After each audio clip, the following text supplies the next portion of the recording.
इफ्रा नाम का मतलब क्या है? इफ्रा नाम कितना मशहूर है और इंटरनेट की दुनिया में कितना वायरल है? इफ्रा एक इस्लामी नाम है और ये नाम लड़कियों के लिए इस्तेमाल किया जाता है। इफ्रा नाम का मतलब नुमायां है। इफ्रा की इब्तदाई तारीख फारसी ज़बान से निकलती है। इंटरनेट की दुनिया में इफ्रा नाम की शोहरत में 2010 से तेजी देखने में आई।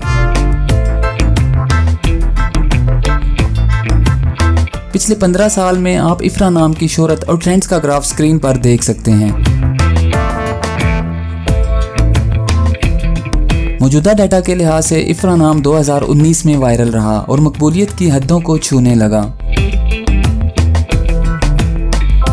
इफ्रा नाम पाकिस्तान, नॉर्वे और फ्रांस में बहुत पसंद किया जाता है और कसरत से इस्तेमाल में है। अगर आपका नाम इफ्रा है तो कमेंट्स में अपना पूरा नाम लिखें ताकि हम आपके लिए अलग से वीडियो बना सकें।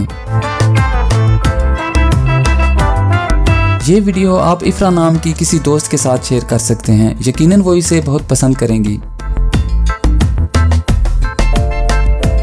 इस चैनल पर आप मज़ीद हज़ारों इस्लामी नामों के मानी, ट्रेंड्स और शोहरत का डाटा देख सकते हैं।